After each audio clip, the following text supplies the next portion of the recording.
Hi guys, how are you? Happy New Year. It's been a minute. I took a break, but it's good to have you guys. And based on popular demand, I saw all your DMs and messages. I'm back with my career nuggets. I thought I shared this because it was an interesting conversation I was having with my husband over the weekend. So a nephew of mine was discussing with my husband about his plan to study in college or university, undergraduate study. I think he said he wanted to study he wanted to be a digital analyst, and my husband was of the opinion, why don't you go for something broader? We were having that conversation, like, why don't you just go for engineering or computer science, take a wider scope? And I was reflecting on it as we were having the conversation. I was like, where I see the future of work, sometimes it's almost kind of irrelevant. um, like if you take a smaller scope or narrow scope, anyone still works. And I thought I share this because if I look at of recent and the past couple of years working for multinationals and recruiting, when we do recruit for fresh graduates, I don't even bother checking what they studied because most times it's irrelevant. We want to be sure, of course, that they do have a first degree, that they did go to college or university. But if it was the language they studied or they studied, like it's almost irrelevant because we normally will look for the soft skills. Those become the important skill set, especially if you're a grad hire, you're a new hire. We know you don't have the experience, so we're more interested in the soft skills. And I thought that's where you should actually focus.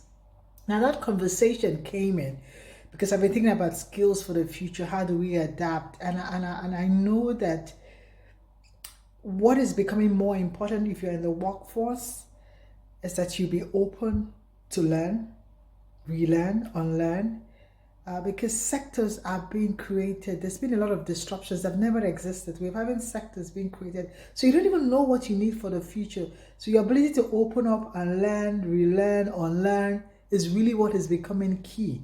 So I thought I'd share that thought with you, especially if you're setting your goals for 2023. Have you put out time to set a goal about your learning progression, to invest in your own learning this year?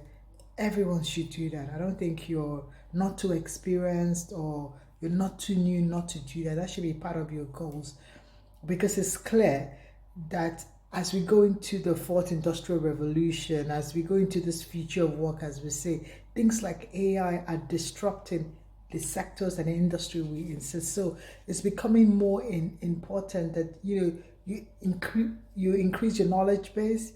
You're more interested in how to learn, creative thought, creative thinking, critical thinking, problem thinking skills. Those start becoming important skills you have to focus on, as opposed to just having those base knowledge of, like, the days when I started, like, you're an engineer. Most times those things were done because it was more to give job security and ensure that those, what we call standard respectable professions, will give you an e-way to a job or a career right away. So I thought I'd share this with you. Let me know what you're thinking. Are you setting those plans for 2023 in terms of the job skills or the skills you want to focus on how you're going to invest yourself and learn or relearn and unlearn this year? I think that is what's important, especially with things like AI coming in. There's going to be a revolution down the line. Have a nice day. Nice to chat with you guys again.